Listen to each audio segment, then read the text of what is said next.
Hello everybody, welcome back to Unmix Tech. आज की इस वीडियो में हम लोग बात करेंगे ओपन एआई के एक बहुत ही सीक्रेट प्रोजेक्ट जिसका नाम है ऑपरेशन क्यू स्टार।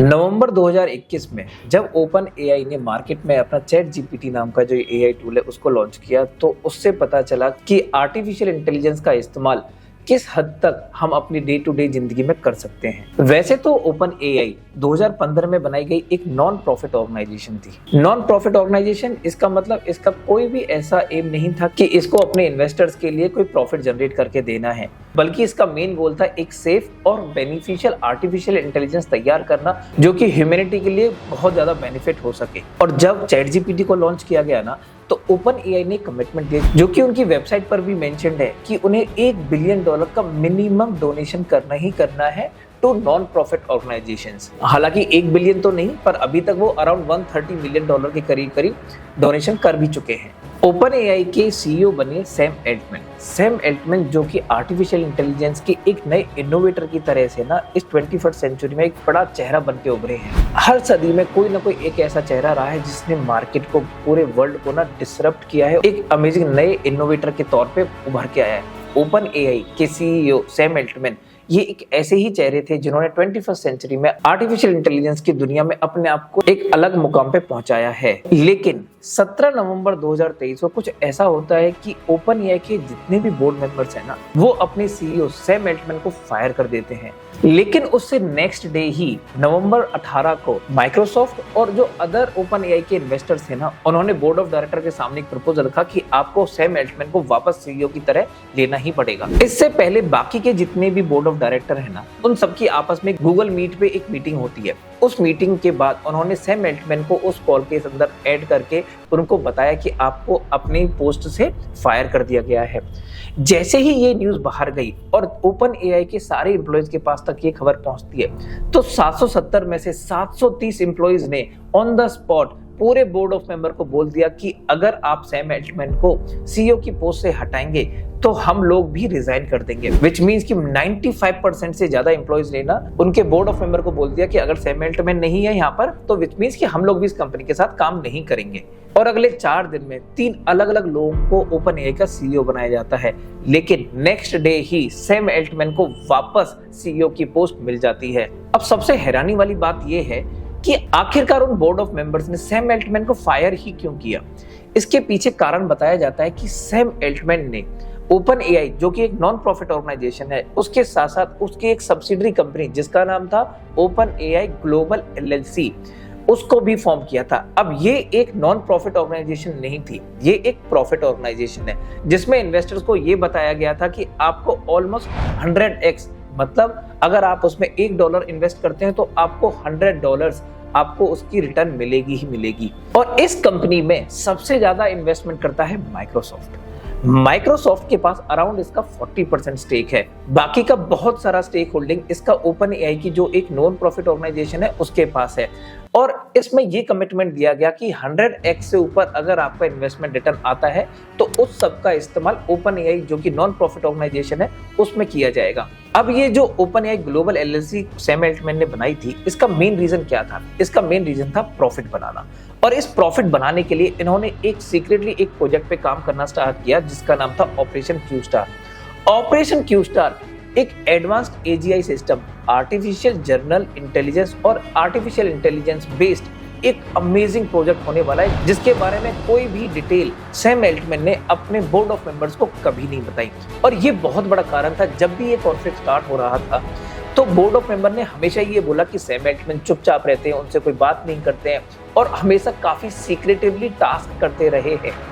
अब इस सब का बहुत बड़ा इम्पैक्ट आ रहा था उनकी कम्युनिकेशंस में कि एक्चुअल में कंपनी का जो मेन गोल है नॉन प्रॉफिट, जो कंपनी का मेन गोल है नॉन प्रॉफिट बने रहना, अब उसका जो गोल है ना वो वहां से हटके एक प्रॉफिट मेकिंग ऑर्गेनाइजेशन की तरफ चल दिया था। कंपनी के काफी एआई रिसर्चर्स ने एक लेटर लिखा अपने बोर्ड ऑफ मेंबर्स, जिसमें बताया गया कि कंपनी ने एक क्यू स्टार नाम का प्रोजेक्ट को काफी हद तक डेवलप कर लिया, जो कि काफी पावरफुल एजीआई सिस्टम है। ये एजीआई सिस्टम कॉम्प्लेक्स से complex mathematical problem, science problems को तो सॉल्व कर ही सकता है, बट ह्यूमन काइंड के लिए ये काफी बड़ा खतरा हो सकता है। और इसी चिंता के कारण सारे रिसर्चर्स ने जो ये लेटर लिखा था, इस लेटर को ही मद्देनजर रखते हुए बाकी के सारे बोर्ड मेंबर्स ने डिसाइड किया कि सैम एल्टमैन अगर इस पर्टिकुलर प्रोजेक्ट की सारी डिटेल्स बोर्ड ऑफ मेंबर को नहीं बताते हैं और इसका इस्तेमाल कहाँ किया जाएगा, ये सारी इंफॉर्मेशन नहीं देते हैं, तो उनको फायर कर दिया जाएगा। जब सैम एल्टमैन से इसके बारे में पूछा गया तो उन्होंने बिल्कुल साफ साफ मना कर दिया कि ऐसा कोई प्रोजेक्ट मेरी टीम कोई उसके ऊपर काम नहीं कर रहा है। लेकिन जानने की बात यह है कि ये ऑपरेशन क्यू स्टार प्रोजेक्ट था क्या, और सैम एल्टमैन इसे बाकी के बोर्ड ऑफ मेंबर से छुपाना क्यों चाहते थे? क्या ये कोई अलग ही लेवल का एक आर्टिफिशियल इंटेलिजेंस बेस्ड सिस्टम बना रहे थे जो कि एक्चुअल में इलीगल या अनएथिकल है? जैसा कि मैंने पहले आपको बताया कि ओपन एआई को हमेशा एक नॉन प्रॉफिट ऑर्गेनाइजेशन की तरह पे फॉर्म किया था, लेकिन अब पूरे के पूरे सिस्टम के अंदर एक बहुत बड़ी डिबेट स्टार्ट हो गई थी कि कितना काम ओपन एआई के रिसर्च वर्क को प्रॉफिट ऑर्गेनाइजेशन के लिए करना है, कितना काम नॉन प्रॉफिट ऑर्गेनाइजेशन के लिए करना है। और ये इन दोनों कंसेप्ट्स को लेके जो भी डिस्कशन था, इससे इतना बड़ा क्यूओस क्रिएट हुआ कि पूरे के पूरे बोर्ड मेंबर ने सैम एल्टमैन को मार दी लात। क्यू स्टार एक ऐसा प्रोसेस है जो मशीन लर्निंग और न्यूरल नेटवर्क के इस्तेमाल को आर्टिफिशियल इंटेलिजेंस के अंदर ना एक बेहतर तरीके से यूज करके दिखाती है। मशीन लर्निंग और न्यूरल नेटवर्क्स क्या होते हैं, इसका इस्तेमाल कैसे किया जाता है, वो सब मैंने अपने चैनल की वीडियो में पहले ही दिया हुआ था, जो आपको यहाँ कहीं किसी लिंक पे मिल जाएगा या मैं डिस्क्रिप्शन में उसका लिंक डाल दूंगा। अब मशीन लर्निंग का इस्तेमाल कैसे होता है? मशीन लर्निंग किसी भी आर्टिफिशियल इंटेलिजेंस बेस्ड सिस्टम को ना ट्रेन करने के काम आता है। देखो, आर्टिफिशियल इंटेलिजेंस का मतलब होता है कि किसी भी रोबोटिक सिस्टम को या नॉन ह्यूमन थिंग को ह्यूमंस की तरह बिहेव कराना। मशीन लर्निंग काम करता है उसके अंदर फ्यूल का। फ्यूल क्या होता है किसी भी आर्टिफिशियल इंटेलिजेंस सिस्टम के अंदर? डेटा। जो डेटा है, आप जितना ज्यादा जितना बेहतर तरीके से उसको फीड करके एक ग्लोबल सिस्टम बनाओगे और उसी के अंदर से आप उसके रेस्पेक्ट में रेस्पॉन्सेस दोगे, उसको कितना बेटर ट्रेन करते हो, इसके ऊपर डिपेंड करता है कि कोई भी सिस्टम कितना इंटेलिजेंट होगा। यहाँ पर दो बड़ी टर्मिनोलॉजीज हैं, जैसे GI, generative AI. Generative AI जिसके ऊपर चैट जीपीटी बना है, आपने बहुत सारे ऐसे एआई टूल्स देखे होंगे, जैसे गूगल का बार्ड है, माइक्रोसॉफ्ट का बिंग है, या आपने सिंथेसिया यूज किया होगा या रनवे एमएल यूज किया होगा। जनरेटिव एआई का मतलब होता है कि आपको कोई भी ऐसा कंटेंट जो एक्चुअल में एग्जिस्टेंस में नहीं है वो जनरेट करके देना। आप उसमें प्रॉम्प्ट को इनपुट की तरह देते हैं और आर्टिफिशियल इंटेलिजेंस सिस्टम उसको प्रोसेस करता है बेस्ड ऑन द डेटा जो उसमें पहले फीड किया गया था उसको ट्रेन करने के लिए। इसके रेस्पॉन्स में जो आपको आउटपुट मिलता है वो आता है जनरेटिव एआई के थ्रू। अब आ जाता है नेक्स्ट टर्म जिसका नाम है artificial general intelligence. Artificial general intelligence जिसको शॉर्ट में बोला जाता है एजीआई। एजीआई का मतलब है कि एक ऐसा एआई बेस्ड सिस्टम बनाना जो ह्यूमंस के जैसा ही सोचे या उससे कुछ बेहतर ही सोच के आपको दे। इसके अंदर जो डेटा फीड किया जाता है वो ह्यूमंस रेस्पॉन्स होते हैं, विच मीन्स ये एआई सिस्टम पहले ह्यूमंस के साथ इंटरेक्ट करता है, बहुत सारे इनपुट ह्यूमन से लेता है कि लोगों की क्या सोच है, आपकी क्या पसंद है, क्या चीज़ नहीं पसंद है, वो सारे इनपुट्स ये पहले अपने अंदर लेता है और उस डेटाबेस को जो ये कलेक्ट करता है अपने पास, उसके हिसाब से अपने मॉडल को ट्रेन करता है। इसका मतलब अगर इसको ट्रेन करने के लिए कुछ ऐसे ह्यूमंस का इस्तेमाल किया गया है जिनके इनपुट्स ह्यूमंस के लिए, सोसाइटी के लिए खतरा हो सकते हैं, तो ये सिस्टम भी उतना ही खतरनाक होगा। और आप समझ लो कि वो ह्यूमन बीइंग जो कि समाज के लिए खतरा है, जिनकी सोच समाज के लिए खतरा है, उन सबकी सोच का 10 गुना 100 गुना तक पावरफुल एआई सिस्टम बन जाएगा। और वो आपको पता ही है कि ह्यूमन बीइंग्स के लिए, ह्यूमन बीइंग्स के एग्जिस्टेंस के लिए कितना खतरनाक हो सकता है। वॉर में रोबोट्स का इस्तेमाल होना। अभी कुछ दिन पहले मिशन इम्पॉसिबल एक मूवी आई टॉम क्रूज की। इस मूवी के अंदर जो विलन था ना, वो कोई नॉर्मल ह्यूमन बीइंग नहीं था, वो था एक रोबोट सिस्टम जिसको ट्रेन किया गया तो मैसिव डेटा के साथ, मैसिव डेटा सेट के साथ जब उसको ट्रेन किया गया और क्वांटम कंप्यूटिंग का भी उसने इस्तेमाल करके इस सारे डेटा को प्रोसेस करके दिखाया गया कि कैसे अगर एक आर्टिफिशियल इंटेलिजेंस बेस्ड सिस्टम अगर अपने एक्सट्रीम डेंजरस लेवल पे पहुंच जाएगा तो वो ह्यूमंस के लिए कितना बड़ा खतरा हो सकता है। अब बात है न्यूरल नेटवर्क्स की। ह्यूमन बीइंग्स के बॉडी के अंदर न्यूरॉन्स होते हैं।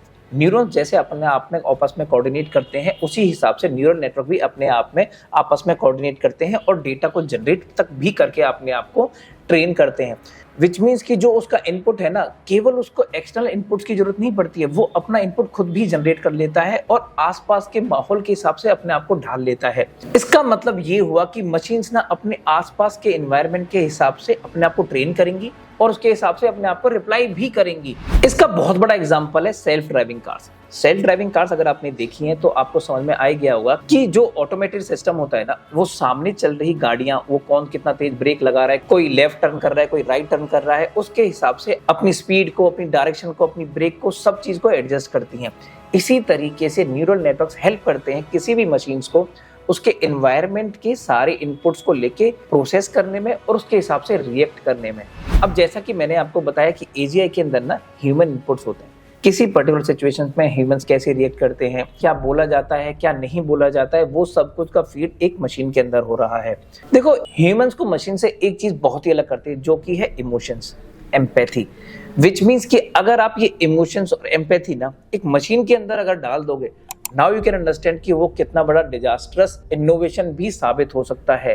और सोचो कि अगर वो पर्टिकुलर मशीन ये सारे प्रोसेसेस को खुद से करने लग जाए, ये सारे इनपुट भी खुद से क्रिएट करने लग जाए और वही रिएक्ट करे जो उसको बेहतर लगे, चाहे वो इंसानियत के लिए अच्छा है या बुरा है, उससे इस बात को कोई मतलब नहीं है, बिकॉज मशीन तो काम करेगा केवल डेटा सेट के ऊपर, उसके अलावा उसको ह्यूमंस की लाइफ की और उसकी तो कोई वैल्यू ही नहीं है ना।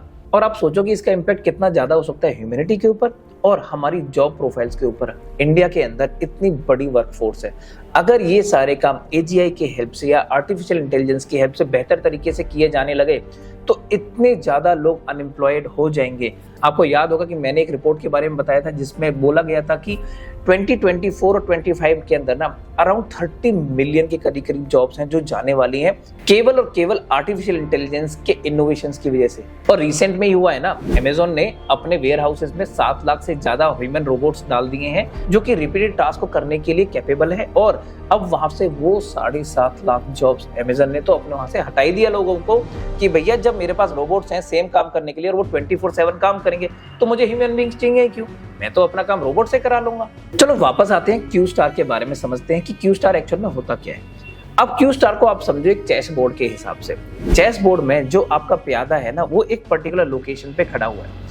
इसको एक्चुअल में इसकी अगली मूव क्या चलनी है और अगली मूव चलने के बाद क्या बेस्ट पॉसिबल वेज हो सकते हैं अपने नेक्स्ट मूव को चलने के लिए, उन बेस्ट पॉसिबल वेज में से सबसे बेस्ट ऑप्शन क्या है, वो बस वही स्टेप चलेगा। क्यू स्टार में जो ये क्यू वर्ड है ना, इसका मतलब है क्यू वैल्यू। क्यू वैल्यू होती है ऑप्टिमल एक्शन वैल्यू फंक्शन।